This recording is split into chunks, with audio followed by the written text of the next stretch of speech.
पुन्हा एकदा तुमच्या सगळ्यांचं मनापासून स्वागत करतो मी जितेंद्र जोशी एका अशा कार्यक्रमात ज्या कार्यक्रमाची आतुरतेने वाट पाहत असतो महाराष्ट्रातलाच नव्हे तर देशभरातला जगभरातला मराठी माणूस आणि मराठी प्रेक्षक ज्याचं नाव आहे केसरी सोबत मराठी पाऊल पडते। या कार्यक्रमानं काय फरक पाडलेला आहे लोकांच्या आयुष्यात। लोक मी म्हटलं होतं पहिल्याच एपिसोडला की हा कार्यक्रम म्हणजे फक्त मनोरंजन नव्हे, हा कार्यक्रम म्हणजे निव्वळ टाइमपास नव्हे, एक नुसता रियालिटी शो नाही।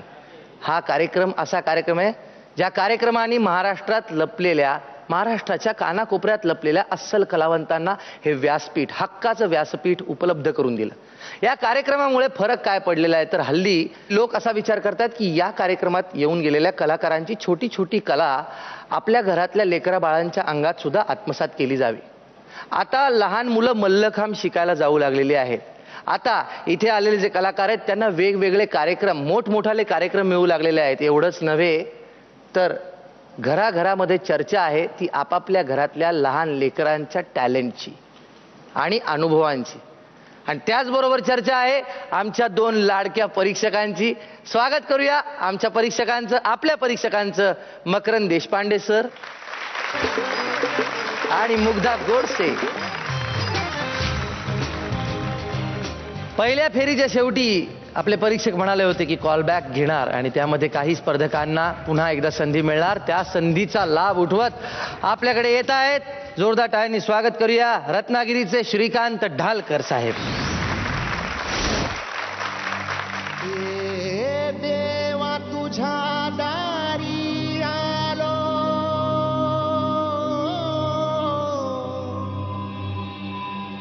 गुणगान गाया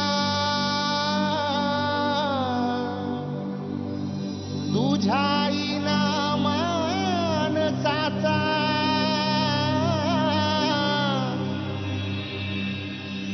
जन्म जाई वाया। ए देवा दिली हाक उद्धार कराया, आबाळाची छाया तुझी समिंदराची माया।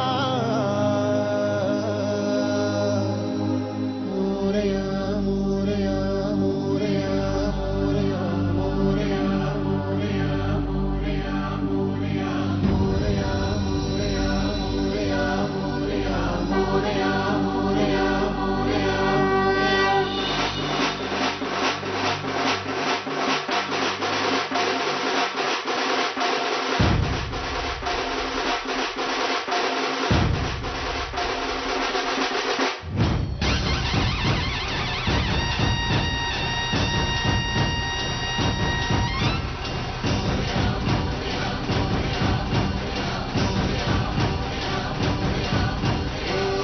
देवा तुझ्या दारी आलो, गुणगान गाया तुझ्या इनामान साचा जन्म जाई वाया। हे देवा दिली हाक उद्धार कराया, आबाळाची छाया तुझी समिंदराची माया।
ढालकर साहेब, सर.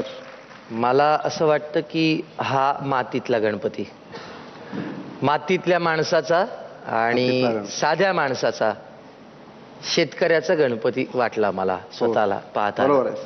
आपण मुग्धाला विचारूयात. मुग्धा, काय वाटतं तुला? खूप छान. तुम्ही जेव्हा हे सुरुवात केली करायला, आम्ही बघत होतो आता मी काय कराल वगैरे, पण मला वाटलं काहीतरी एक वेगळं काहीतरी कराल, पण तुम्ही जेव्हा गणपती आम्हाला दिसायला लागला तेव्हा खूप छान वाटलं. आणि बेस्ट मला आवडलं ते तुम्ही खूप एन्जॉय करत होता गाण्याबरोबर, नाचत नाचत तुम्ही करत होता ते खूप छान वाटलं बघायला. आणि हे तर सुंदरच आहे. थँक्यू. वा. मकरंद सर, काय वाटलं तुम्हाला? ढालकर साहेब, सर. गणपती हा त्याची पाठ असूच नाही म्हणून तुम्ही आमच्याकडे त्याचं तोंड करून साक्षात आमच्या समोर उभा केलात. आणि त्याची एक झिंग होती, प्रत्येक कलेची झिंग असते. मुग्धा जसं म्हणाली की तुम्ही त्याची गंमत घेत होतात आणि तुमच्या मनात साकारणारा तो देव होता, तो समोर साकार झाला. हे कौशल्य आहे, पण याला कितपत आम्ही बघायचं. हां. कारण का एखादी गोष्ट मी 3 मिनिटात मी गाणं लिहितो, पण ते गाणं लिहितो याचा अर्थ मी त्या गाण्याला 3 मिनिटामुळे म्हणणार का हे गाणं आहे चांगलं आहे. हा नेहमीच एक वादाचा मुद्दा, असा प्रश्न एक उभा राहतो. त्यामुळे मी म्हणत होतो की मी हे बघितलं, ह्याच्यात बाप्पा दिसला, पण बाप्पा सगळीकडेच आहे, पण मग पुढे काय, शिल्पकला कुठे? थोडंसं काहीतरी मला काहीतरी हवं आहे. हो. हां, जरूर. ओके. पाहूया पदकं किती मिळत आहेत तुम्हाला. मुग्धा, मी तुम्हाला 9 मेडल्स देणार आहे. 9 मेडल्स मिळालेले आहेत मुग्धाकडून. मकरंद सर, 8 पदकं. 8 पदकं मिळालेली आहेत, एकूण 17 पदकं. धन्यवाद. थँक्यू. मरा